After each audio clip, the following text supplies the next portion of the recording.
الله أكبر الله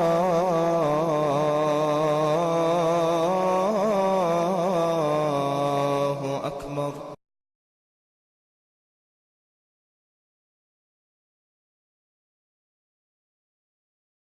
الحمد لله رب العالمين والصلاة والسلام على أشرف الأنبياء والمرسلين وعلى آله وأصحابه ومن تبعهم بإحسان إلى يوم الدين. أما بعد، أعوذ بالله من الشيطان الرجيم. بسم الله الرحمن الرحيم.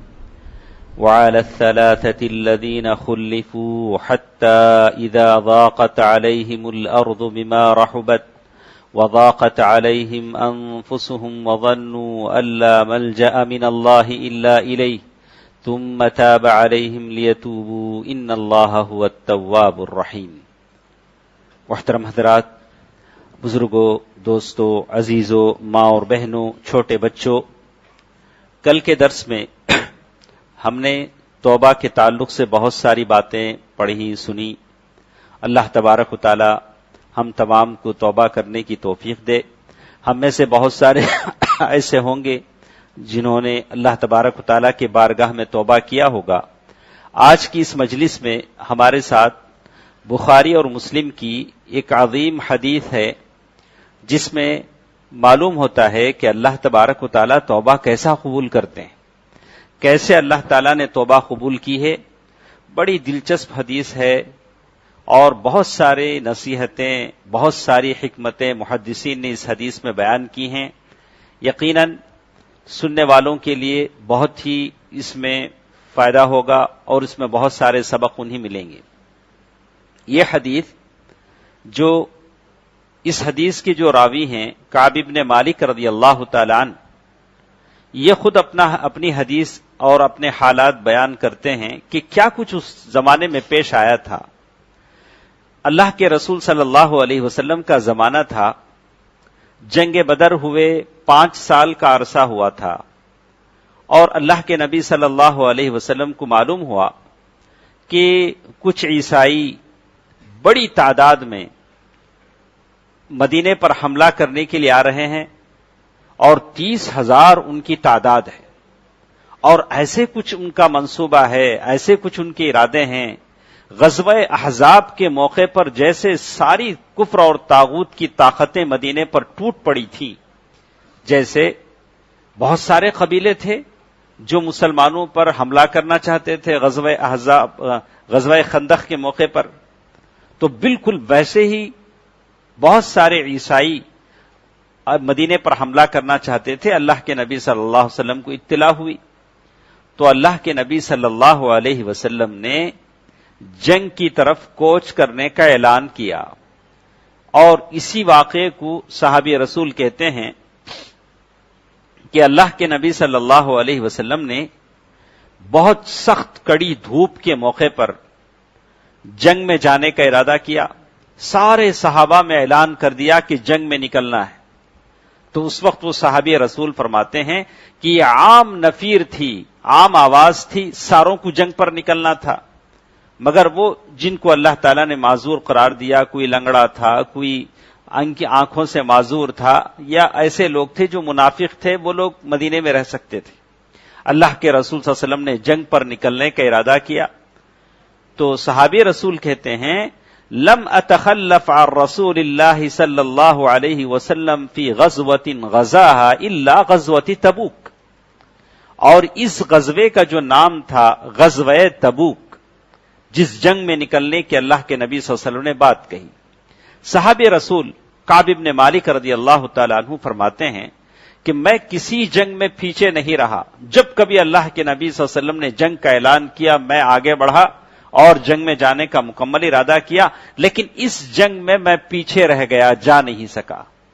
اور وہ کہتے ہیں ویسے میں نے تو غزوہ بدر میں بھی نہیں شریک ہوا. یہ صحابی غزوہ بدر میں بھی شریک نہیں ہوئے، اور غزوہ بدر میں شریک نہیں ہونے والوں کو اللہ کے نبی صلی اللہ علیہ وسلم نے کوئی سرزنش نہیں کیا. اس لیے نہیں کیا کہ اللہ کے نبی صلی اللہ علیہ وسلم غزوہ بدر میں جو نکلے تھے جنگ کے لیے نہیں نکلے تھے. اللہ کے نبی صلی اللہ علیہ وسلم ابو سفیان کے قافلے پر حملہ کرنے کے لیے نکلے تھے اور وہاں جنگ کی شکل پیدا ہو گئی تھی. تو صحابی رسول کہتے ہیں کہ میں جنگ بدر میں شریک نہیں تھا، ویسے میں اللہ کے رسول صلی اللہ علیہ وسلم کے ساتھ کہتے ہیں عقبہ نے جس میں بیعت عقبہ میں شریک رہا.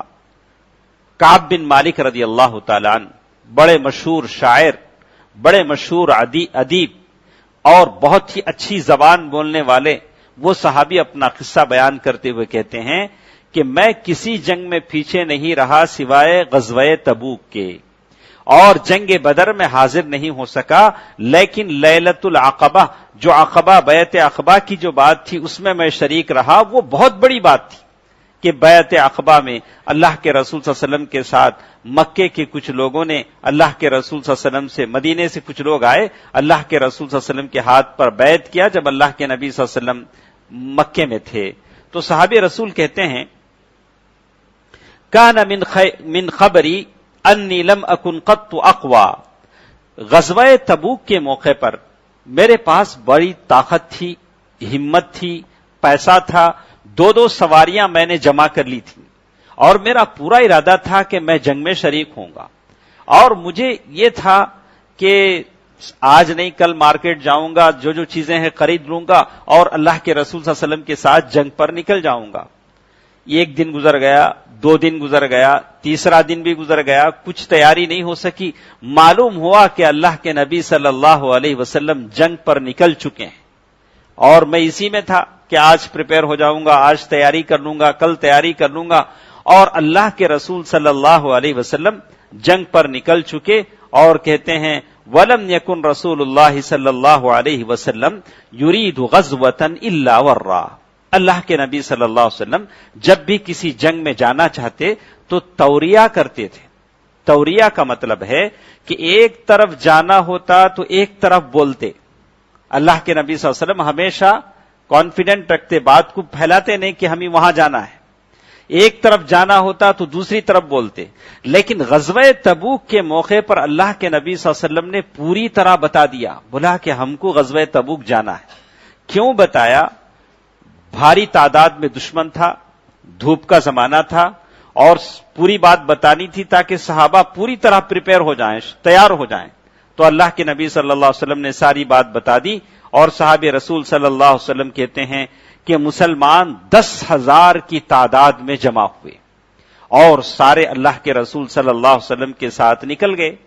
تو کہتے ہیں لیکن میں تو اسی چکر میں رہا کہ آج نہیں کل، اور مجھے اتنا یہ تھا کہ اگر اللہ کے رسول صلی اللہ علیہ وسلم نکل بھی گئے تو میرے پاس اتنی سواریاں ہیں کہ میں پیچھے نکل کر بھی اللہ کے رسول صلی اللہ علیہ وسلم کے ساتھ مل جاؤں گا. اسی بات میں تھا.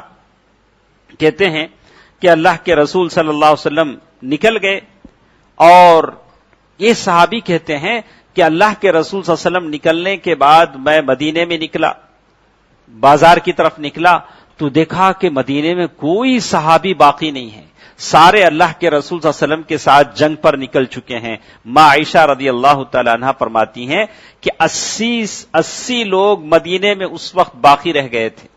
اس میں یا تو لنگڑے تھے، یا تو اندھے تھے، یا تو منافقین تھے. جو بھی صحابہ تھے وہ اللہ کے رسول صلی اللہ علیہ وسلم کے ساتھ نکل گئے تھے.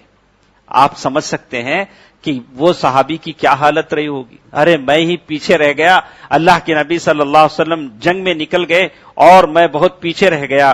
تو کہتے ہیں کہ اللہ کے رسول صلی اللہ علیہ وسلم اپنے ساتھیوں کے ساتھ نکلے، چلے غزوہ تبوک، مقام تبوک پر پہنچے. آج سارے لوگ جانتے ہیں کہ مدینے سے کچھ دور فاصلے پر تبوک پڑتا ہے، معروف چیز ہے. وہاں پہنچ کر اللہ کے نبی صلی اللہ علیہ وسلم نے یاد کیا، بولا کہ ارے کعب بن مالک نظر نہیں آتے. اللہ کے نبی صلی اللہ علیہ وسلم مدینے سے تبوک تک جانے کے بعد تک اللہ کے رسول صلی اللہ علیہ وسلم کو احساس نہیں ہوا. وہاں پہنچے تو ان کو احساس ہوا، بولا کہ کعب بن مالک کہاں ہیں، وہ تو نظر نہیں آتے. تو بنو سلمہ کے قبیلے کے ایک آدمی تھے، انہوں نے کہا کہ اللہ کے نبی کیا پوچھتے ہیں کعب بن مالک کے بارے میں، ان کے بہت ساری بیویاں ہیں، بہت سارا مال ہے، اس سے ان کو فرصت نہیں، وہ جنگ میں آپ کے ساتھ کہاں سے آئیں گے. تو معاذ بن جبل رضی اللہ تعالی عنہ صحابی تھے، ان کو بڑا غصہ آیا، انہوں نے کہا بئس ما قلت، ارے کیسی بات تم کر رہے ہو، اور وہ انہوں نے کہا واللہ یا رسول اللہ ما علمنا علیہ الا خیرا، انہوں نے کہا اللہ کے نبی کعب بن مالک سے ہم نے ہمیشہ خیر ہی جانا پہچانا، کبھی بھی انہوں نے غلط نہیں کیا، کبھی ان سے ہمیں غلطی کا احساس نہیں ہوا۔ تو اس سے معلوم ہوتا ہے کہ اگر کسی صاحب کے تعلق سے کوئی غلط بات آئے تو آپ فوراً دفاع کریں، بولیں کہ نہیں وہ صاحب ایسے نہیں ہیں، ایسا نہیں ہے، ہاں انہوں ایسے ہیں، لوگ ایسے ہی بولتے ہیں کہ آدمی نہیں ہے تو جو چاہے اس کے بارے میں بولو۔ تو کعب بن مالک رضی اللہ تعالیٰ عنہ کے بارے میں معاذ بن جبل رضی اللہ تعالیٰ عنہ نے کہا واللہ یا رسول اللہ ما علمنا علیہ خیرا فسکت رسول اللہ صلی اللہ علیہ وسلم، اللہ کے رسول صلی اللہ علیہ وسلم خاموش ہو گئے۔ کہتے ہیں اللہ کے نبی صلی اللہ علیہ وسلم تبوک تک گئے اور جانے کے بعد جنگ تو نہیں ہوئی، اور وہاں سے واپس پلٹ آئے، اور ادھر کعب بن مالک آج کل کی اس میں رہ گئے، جا نہیں سکے، اور ان کو معلوم ہوا کہ اللہ کے رسول صلی اللہ علیہ وسلم واپس آ رہے ہیں۔ کیا حال ہوا ہوگا ان کا، بولا کہ میں اللہ کے نبی صلی اللہ علیہ وسلم کو کیا چہرہ بتاؤں، میں جنگ پر نہیں جا سکا، اللہ کے رسول صلی اللہ علیہ وسلم واپس آ رہے ہیں۔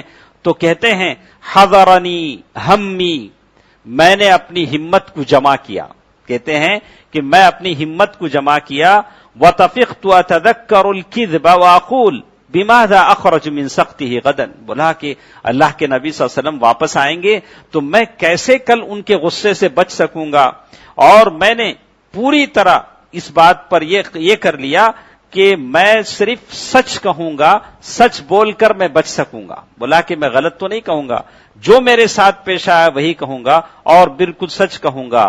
تو کہتے ہیں وَأَصْبَحَ رسول اللہ صلی اللہ علیہ وسلم، صبح اللہ کے رسول صلی اللہ علیہ وسلم مدینہ پہنچے، تبوک سے واپس آئے، جنگ نہیں ہوئی، واپس مدینہ پہنچے۔ اللہ کے نبی صلی اللہ علیہ وسلم کی سنت مبارکہ تھی کہ رات کے وقت اگر کسی جنگ سے واپس آتے، مدینے کے باہر پڑاؤ کرتے، تو اللہ کے رسول صلی اللہ علیہ وسلم سارے صحابہ کو مدینے کے باہر روک لیتے، بولتے کہ نہیں ابھی رات کے وقت گھروں کو جانے کا نہیں، صبح جائیں گے، بولتے کہ ہو سکتا ہے کہ عورتیں ایسی ویسی حالتوں میں ہوں، ذرا وہ صبر جائیں، کہ وہ زمانہ ہوتا تھا جنگوں کا جب شوہر 3 مہینے 1 مہینے کے بعد واپس آتا تھا، اسی لیے اللہ کے رسول صلی اللہ علیہ وسلم ناپسند کرتے تھے کہ اچانک گھر میں آ جائے اور گھر والوں کو اس سے تکلیف ہو یا وہ سنور جائیں۔ تو اللہ کے رسول صلی اللہ علیہ وسلم کی عادت مبارکہ تھی۔ آج کل تو زمانہ الگ ہے، آج کل ٹیلی فون کا زمانہ ہے، آدمی اپنے گھر والوں کو خبر کر سکتا ہے کہ میں آ رہا ہوں، تو سنت یہی ہے کہ گھر والوں کو اطلاع دے کہ ہم آ رہے ہیں اچانک، یعنی آدمی اچانک آ نہ دھمکے، بلکہ کہا کہ اطلاع دے کہ ہم اس وقت آ رہے ہیں، تاکہ اللہ کے رسول صلی اللہ علیہ وسلم نے علت بتائی کہ تھوڑا وہ پاک صاف ہو جائیں، ذرا صبر جائیں، آدمی ایک دم دیکھے تو کہیں اس کے دل میں نفرت نہ آ جائے۔ یہ اللہ کے رسول صلی اللہ علیہ وسلم کی حکمت تھی۔ وہ صبح کا وقت تھا جب اللہ کے رسول صلی اللہ علیہ وسلم مدینہ پہنچے، اور مدینہ پہنچ کر اللہ کے نبی صلی اللہ علیہ وسلم سیدھے مسجد نبوی آتے تھے۔ اللہ کے رسول صلی اللہ علیہ وسلم کی سنت مبارکہ تھی کہ گھر جانے سے پہلے سفر سے جب واپس آتے تو مسجد میں 2 رکعت نماز پڑھتے تھے، اور پھر سارے لوگ مسجد میں آتے، ملاقاتیں کرتے۔ تو اللہ کے رسول صلی اللہ علیہ وسلم مسجد میں ہیں، فجر کی نماز کے بعد اللہ کے رسول صلی اللہ علیہ وسلم نے وہاں نماز پڑھی، فجر کی نماز کے بعد پہنچے تھے۔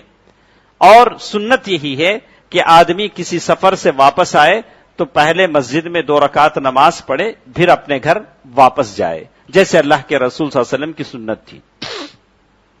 کہتے ہیں وَكَانَ يَبْدَأُ بِالْمَسْجِدِ فَيَرْكَعُ رَكْعَتَيْنِ ثُمَّ يَجْلِسُ إِلَيْهِ، پھر ایسا ہوا کہ اب جو لوگ منافق تھے وہ لوگ ایک ایک کر کے آئے، بولے کہ آپ لوگ میرے ساتھ جنگ میں کیوں نہیں آئے؟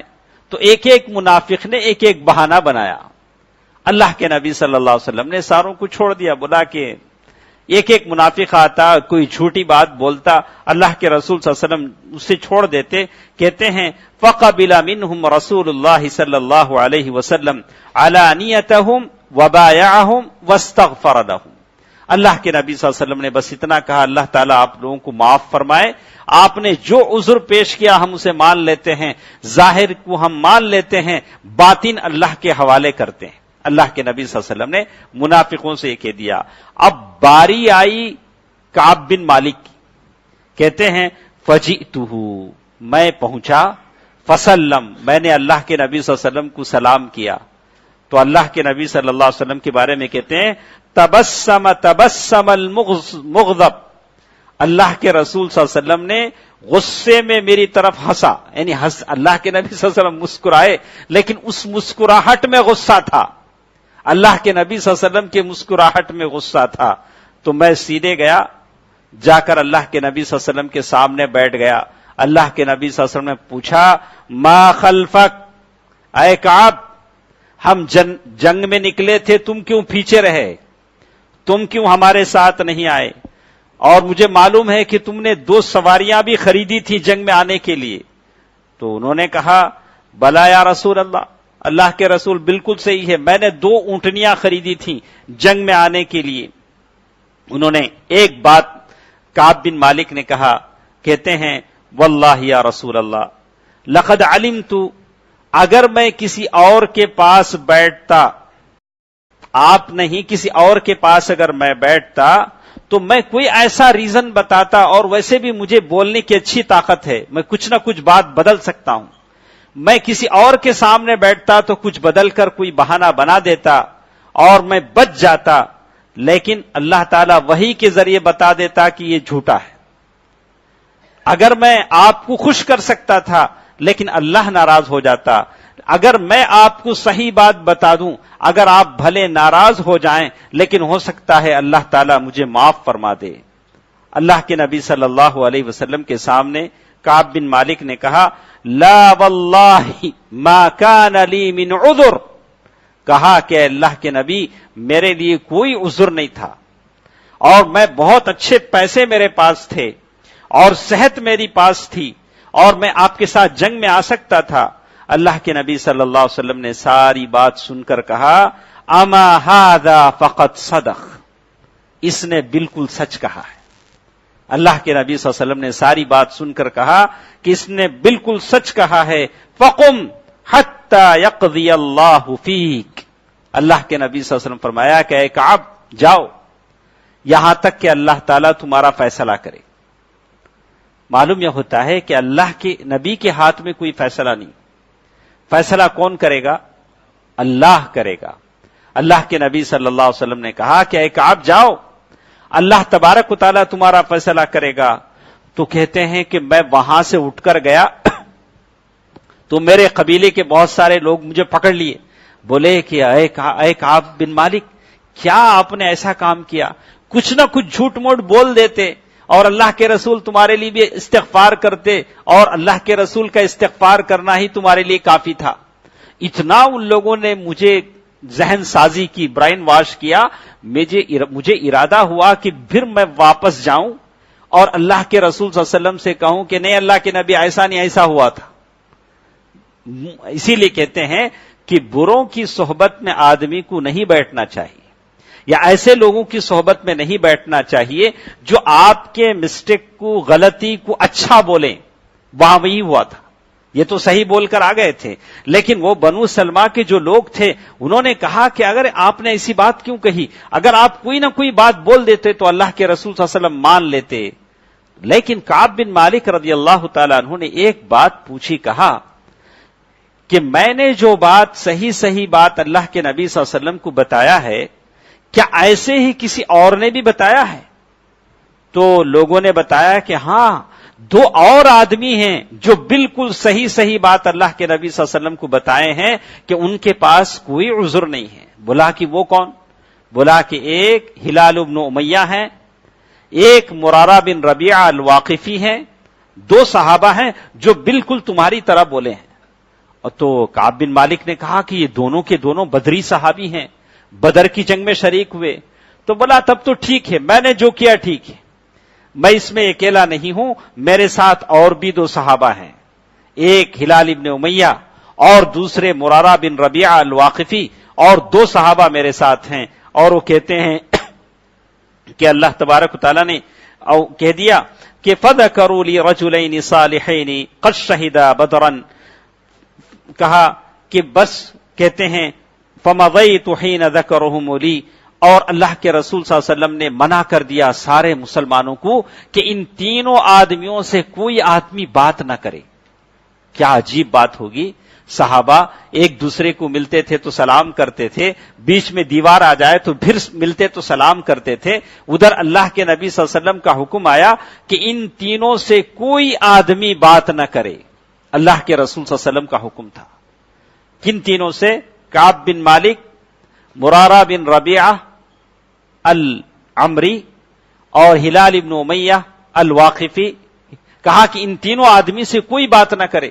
کہا کہتے ہیں کہ عجیب بات تھی، اور اللہ کے رسول صلی اللہ علیہ وسلم کا اعلان تھا کہ کوئی بات نہ کرے، تو کہتے ہیں فَاجْتَنَبَ النَّاسِ، لوگ بھی اللہ کے رسول صلی اللہ علیہ وسلم کے حکم پر عمل پیرا تھے، لوگ بھی رک گئے، کوئی ہم سے بات نہیں کرنے والا۔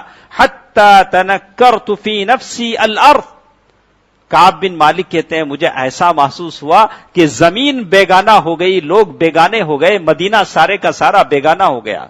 کل تک جو پیار سے لوگ ملتے تھے، اللہ کے نبی صلی اللہ علیہ وسلم کا اعلان ہوا تو لوگوں نے بات چیت بند کر دی۔ اور کہتے ہیں فَلَبِثْنَا عَلَى ذَلِكَ 50 لَيْلَةً، 50 days، یہ جو بائیکاٹ اللہ کے نبی صلی اللہ علیہ وسلم کی طرف سے ہوا 50 دن کا بائیکاٹ تھا۔ اس میں وہ کہتے ہیں اب ہم جو 3 آدمی جو تھے جو جنگ میں جانے نہ جانے کی وجہ سے ہمارا بائیکاٹ ہوا تھا، اس میں دونوں تو ذرا بوڑھے تھے، اور کعب بن مالک کہتے ہیں میں تو ذرا جوان تھا، وہ دونوں تو بیچارے گھر میں بیٹھے روتے رہے۔ تو معلوم یہ ہوتا ہے کہ آدمی سے غلطی گناہ ہوتا ہے تو آدمی روئے، اللہ کے سامنے گڑ گڑائے، توبہ کرے۔ آپ دیکھیں گے ان میں سے ایک صحابی ہیں ہلال ابن امیہ، جنگ بدر میں انہوں نے جوہر اور شجاعت کے کرتب دکھائے تھے، اور جنگ بدر کو غزوہ تبوک کو بس 5 سال کا عرصہ تھا، اور 5 سال کے عرصے میں کوئی آدمی اتنا بوڑھا نہیں ہوتا، لیکن جب سے ان کی غلطی ہوئی وہ اتنا روئے، اتنے کمزور ہوئے کہ چل پھرنے سے معذور ہو گئے۔ جیسے ان کی بیوی کہتی ہیں کہ وہ بالکل ان کی آنکھوں کی بینائی جاتی رہی، اور بس یہ 50 دن میں 40 دن میں وہ بالکل کمزور ہو گئے۔ تو کہتے ہیں کہ وہ دونوں تو روتے رہے، اپنے گھر میں بیٹھے رہے، وَأَمَّا أَنَا، لیکن میرے بارے میں وہ کہتے ہیں کہ میں جو تھا میں بڑا طاقتور تھا۔ کعب بن مالک کہتے ہیں میں نوجوان بھی تھا، طاقتور بھی تھا، اور میں بازار میں گھومتا تھا، ادھر ادھر بازار میں جاتا، لوگوں کو دیکھتا، سلام کرتا، اور اللہ کے نبی صلی اللہ علیہ وسلم سے کہا فَكُنْتُ أَخْرُجُ فَأَشْهَدُ الصَّلَاةَ مَعَ الْمُسْلِمِينَ، اور میں لوگوں کے ساتھ نمازوں میں شریک ہوتا اور اللہ کے رسول صلی اللہ علیہ وسلم کے ساتھ شریک ہوتا۔ آپ دیکھیں گے کہ کعب بن مالک کہتے ہیں کہ میں اللہ کے رسول صلی اللہ علیہ وسلم کے پاس جاتا، سلام کرتا اللہ کے نبی صلی اللہ علیہ وسلم کو، اور پھر دیکھتا کہ اللہ کے رسول صلی اللہ علیہ وسلم میرے سلام کا جواب دیتے ہی کہ نہیں دیتے، آپ کے ہونٹ ہلتے ہیں کہ نہیں ہلتے ہیں، کہتے ہیں کہ نہیں۔ میں سلام کرتا، اللہ کے نبی صلی اللہ علیہ وسلم کی عادت نہیں تھی کہ کوئی سلام کرے تو اللہ کے نبی صلی اللہ علیہ وسلم جواب نہ دیں، لیکن یہاں اللہ کے نبی صلی اللہ علیہ وسلم نے اتنی سختی کیوں کی کہ انہوں نے طاقت کے باوجود اللہ کے نبی صلی اللہ علیہ وسلم کے ساتھ جنگ میں نہیں نکلے، تو اللہ کے نبی صلی اللہ علیہ وسلم نے اتنی سختی کی۔ اور کبھی کہتے ہیں کہ میں اللہ کے نبی صلی اللہ علیہ وسلم کے بازو نماز پڑھتا، اور اللہ کے رسول صلی اللہ علیہ وسلم وہاں بیٹھے رہتے، اور میں نماز پڑھتے پڑھتے چوری نگاہوں سے دیکھتا کہ اللہ کے رسول میری طرف دیکھ رہے ہیں کہ نہیں دیکھ رہے ہیں، میں ادھر نہیں دیکھتا تو اللہ کے رسول میری طرف دیکھتے، اور میں ادھر دیکھنے لگتا تو اللہ کے رسول چہرہ پھرا لیتے۔ بولا کہ وہ یہ عجیب انداز تھا، بولا کہ اللہ کے جیسے وہ کہتے ہیں کہ میں بازاروں میں گھومتا ولا یکلمنی احد، لیکن مجھے کوئی سلام نہیں کرتا، اور میں اللہ کے رسول صلی اللہ علیہ وسلم کے پاس آتا، اللہ کے رسول صلی اللہ علیہ وسلم کو میں سلام کرتا، فاقول فی نفسی، دل میں کہتا کہ اللہ کے رسول صلی اللہ علیہ وسلم کے ہونٹ ہلتے ہیں کہ نہیں ہلتے ہیں، لیکن کوئی جواب نہیں ملتا، اور میں قریب نماز پڑھتا، فأسارقه النظر، اللہ کے رسول صلی اللہ علیہ وسلم کی نگاہوں کو دیکھتا، فإذا اقبلت على صلاتي، میں نماز میں متوجہ ہوتا تو اللہ کے نبی میری طرف دیکھتے، وإذا التفت نحوه، جب اللہ کے نبی صلی اللہ علیہ وسلم کی طرف دیکھتا تو اللہ کے رسول صلی اللہ علیہ وسلم میری طرف سے چہرہ پھرا لیتے۔ اللہ کے نبی صلی اللہ علیہ وسلم کی ادا تھی، کیا وہ اپنے جو دوست تھے ان کو احساس بھی دلانا چاہتے تھے اور ان کے لیے دلوں میں نفرت بھی نہیں تھی۔ اللہ کے نبی صلی اللہ علیہ وسلم کے اصلاح کا کیا طریقہ تھا؟ کہتے ہیں فَلَبِثْتُ كَذَلِكَ، کہتے ہیں کہ اسی طرح ہمارے دن گزرتے گئے، تو کہتے ہیں کہ ایک مرتبہ میں اتنا عاجز آ گیا، کعب بن مالک کہتے ہیں کہ میرے ایک چچازاد بھائی ابو قتادہ تھے، وہ اپنے باغیچے میں تھے، باغیچہ جس کے اطراف دیواریں تھیں، تو میں دیوار کود کر اندر گیا، اور ابو قتادہ میرے چچازاد بھائی ہوتے تھے، ان سے میں نے کہا کہ ابو قتادہ، میں کیا اللہ اور اس کے رسول سے محبت نہیں کرتا؟ پہلے تو میں نے سلام کیا، انہوں نے سلام کا جواب نہیں دیا، پھر میں نے کہا کیا میں اللہ رسول سے محبت نہیں کرتا؟ کوئی جواب نہیں دیا، پھر میں نے پوچھا، اس کا جواب نہیں دیا، اور کہا اللہ و رسولہ اعلم، انہوں نے بس اتنا کہا اللہ اور اس کا رسول بہتر جانتے۔ تو آپ سمجھ سکتے ہیں کہ باغیچے میں وہ بیٹھے تھے، کوئی دیکھنے والا نہیں تھا، اگر کعب بن مالک کے سلام کا وہ جواب دے دیتے تو کوئی اس کو دیکھنے والا نہیں تھا، لیکن اللہ کے رسول کا حکم تھا کہ ان سے کوئی بات نہ کرے، اور ابو قتادہ اللہ کے رسول صلی اللہ علیہ وسلم کے حکم کی خلاف ورزی نہیں کرنا چاہتے تھے۔ تو کعب بن مالک کہتے ہیں کہ میں روتا ہوا وہاں سے نکلا، اور روتا ہوا نکلا 50 دن کے لیے، اور کچھ 4-5 دن باقی تھے، اللہ کے نبی صلی اللہ علیہ وسلم کا حکم آیا کہ اپنی بیویوں سے الگ ہو جاؤ۔ دیکھیے کیا کیا اللہ تعالیٰ کی طرف سے آزمائش ہے۔ تو اللہ کے نبی صلی اللہ علیہ وسلم سے انہوں نے پوچھا اطلقھا، کہا کہ اللہ کے نبی کیا ہم اپنی بیویوں کو طلاق دے دیں؟ بولا نہیں، طلاق دینے کی ضرورت نہیں، بس یہ کرو کہ ان کو اپنے گھر بھیج دو۔ تو کعب بن مالک نے اپنی بیوی سے کہا الحقی باہلک، جاؤ تم اپنے گھر چلے جاؤ۔ تو بیوی اب ان کے گھر چلے گئی، اب کعب بن مالک اکیلے رہ گئے۔ تو ہلال ابن امیہ کی بیوی آتی ہیں اللہ کے نبی صلی اللہ علیہ وسلم کے پاس، آ کر پوچھتی ہیں اللہ کے نبی، میرے جو شوہر ہیں رجل ضائع، بہت کھوسٹ ہو گئے ہیں، یعنی بالکل کمزور ہو چکے ہیں، ان کے پاس کوئی نوکر نہیں ہے، کیا میں ان کی خدمت کر سکتی ہوں؟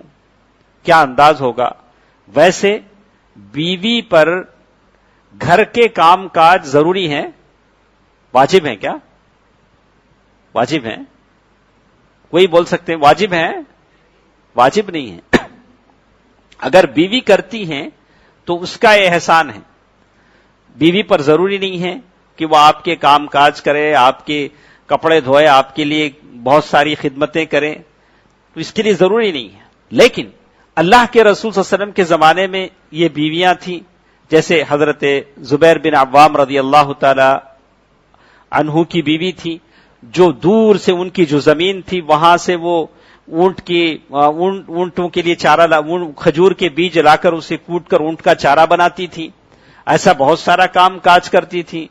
تو معلوم یہ ہوتا ہے کہ یہ خاتون ہیں جو اللہ کے نبی صلی اللہ علیہ وسلم سے اجازت لے رہی ہیں کہ اللہ کے نبی کیا آپ اجازت دیں گے کہ میں اپنے شوہر کی خدمت کروں؟ اس لیے کہ اللہ کے نبی صلی اللہ علیہ وسلم فرمایا کہ ٹھیک ہے لیکن ان کو قریب مت جاؤ۔ اللہ کے نبی صلی اللہ علیہ وسلم سے عورت نے کہا اللہ کے نبی وہ اب اس قابل بھی نہیں ہے کہ وہ اتنے بوڑھے ہو چکے، اتنے کمزور ہو چکے ہیں، گناہ کے اس ندامت نے ان کو کمزور بنا دیا، خطا کی ندامت نے کمزور بنا دیا، جنگ میں نہ جانے کی جو خطا ان سے ہوئی، جو غلطی ان سے ہوئی، وہ غلطی نے ان کو اتنا کمزور بنایا کہ بیچارے وہ رونے لگے، وہ رونے کا احساس ان کے اندر پیدا ہوا۔ تو کہتے ہیں حتی اذا مضت 40 لیلۃ من ال50، 40 دنوں کے بعد ہمارے ساتھ ایسا پیش آیا کہ بیویوں سے الگ ہو جانے کا آرڈر آیا، پھر کہتے ہیں کہ ایک دن ایسا ہوا کہ میں بازار میں گھوم رہا تھا تو ایک تاجر تھا، تجارت کے لیے مدینہ آیا تھا، نبطی کافر تھا. اس کافر نے کہا کہ یہاں کعب بن مالک کون ہے؟ اس نے پوچھا، لوگوں نے میری طرف اشارہ کر کے بتایا کہ دیکھو یہ کعب بن مالک ہیں. تو وہ میرے قریب آیا، آ کر اس نے ایک خط دیا، بولا کہ یہ خط ہے غسان کے بادشاہ کی طرف سے، یہ خط تمہارے نام آیا ہے. غسان کا بادشاہ کرسچن تھا. بولا کہ اچھا میرے نام خط آیا ہے. انہوں نے خط کھول کر دیکھا تو اس خط میں کیا تھا؟ کہتے ہیں کہ میں اچھا پڑھنا لکھنا جانتا تھا، میں نے خط کھولا، اس میں لکھا تھا فَإِنَّهُ قَدْ بَلَغَنِي أَنَّ صَاحِبَكَ قَدْ جَفَاكَ. اس خط میں یہ تھا کہ معلوم ہوا ہے کہ تمہارے رسول نے، تمہارے دوست نے تم پر ظلم کیا ہے. یہ ظلم کیا تھا؟ یہ جو بائیکاٹ تھا اس کو اس کرسچن بادشاہ نے کہا کہ ظلم کا نام دیا. وَلَمْ يَجْعَلَكَ اللَّهُ بِدَارِ هَوَانٍ وَلَا مَضِيعَةٍ. کہا کہ تم کو اتنا ذلیل ہونے کی ضرورت نہیں ہے، تم بڑے ادیب ہو، شاعر ہو اور پیسے والے ہو.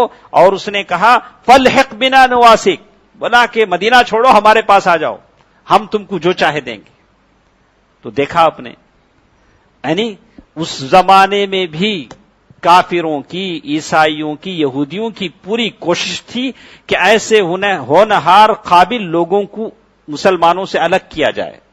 جیسے آج کل ہوتا ہے، ابھی رمضان شروع ہوا تو مہاراشٹر گورنمنٹ نے اعلان کیا کہ ہر امام کی تنخواہ 10,000 بڑھ جائے گی. نہیں بولا ہر امام کی تنخواہ کتنی؟ 10,000. ماشاءاللہ. مجھے ایک صاحب نے واٹس ایپ میں پوسٹ کیا، دیکھیے امام صاحب، بولا مہاراشٹر گورنمنٹ نے ہر امام کی تنخواہ 10,000 بڑھا دی. بولا کہ یہ خریداری ہوتی ہے، جیسے اس زمانے میں علماء کو اور ایمان والوں کو خریدا جاتا تھا تاکہ وہ ان کی زبان بند ہو جائے. جیسے کہا سے آئے صدائے لا الہ الا اللہ، گلا تو گھونٹ دیا، ایسے لوگوں کا گلا ہم گھونٹ دیں تو لا الہ الا اللہ کی صدا نہ آئے. تو کہتے ہیں کہ اس خط کو انہوں نے پڑھا. بولا کہ غسان کا بادشاہ لکھ رہا ہے کہ میں مدینہ چھوڑ دوں، اللہ کے نبی صلی اللہ علیہ وسلم کو چھوڑ دوں اور سیدھے اس کے پاس مل جاؤں. تو کہتے ہیں کہ میں نے قریب میں دیکھا کہ وہاں تنور کی روٹی جو ہوتی ہے نا، روٹی جس میں پکتی ہے تنور، وہ تھا. تو میں نے اس خط کو اٹھا کے اس میں ڈال دیا. اس خط کو میں نے اس میں ڈال دیا.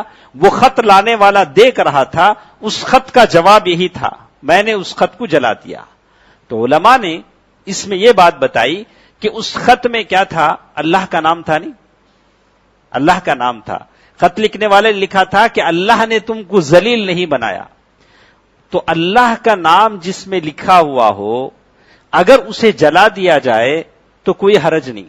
جیسے اللہ کے نبی صلی اللہ علیہ وسلم کے بعد بہت سارے قرآن کے نسخے تھے جو ادھر ادھر آ گئے تھے، اس کا ایک نسخہ بنایا گیا اور باقی قرآن کے جو نسخے جو الگ الگ تھے اس کو خلفاء میں سے بعض نے جلایا. تو کہا کہ نیک نیتی کے ساتھ اس کی بے ادبی نہ ہونے کی ارادے سے اگر کوئی جلا دیتا ہے تو اس میں کوئی مذائقہ نہیں ہے، جلانے کی نیت ہے کہ اس کی بے ادبی نہ ہو. جیسے اس خط کو انہوں نے جلا دیا گرچہ کہ اس میں اللہ کا نام تھا، اور اس لیے جلایا کہ ایک تو اس کا یہ ہو جائے اور اس خط کی بے ادبی نہ ہو. تو اس سے ایک مسئلہ ہے جو ہمارے ساتھ آتا ہے. کہتے ہیں کہ یہ تمام حالات گزرے اور اس کے بعد 50 دن پورے ہو گئے ہمارے بائیکاٹ. کہتے ہیں کہ وہ دن فجر کے بعد کا وقت تھا. میں صلا پہاڑی پر میں نے فجر کی نماز پڑھی. جماعت کے ساتھ نہیں آ سکتے تھے نماز پڑھنے کے لیے، اس لیے کہ بائیکاٹ تھا.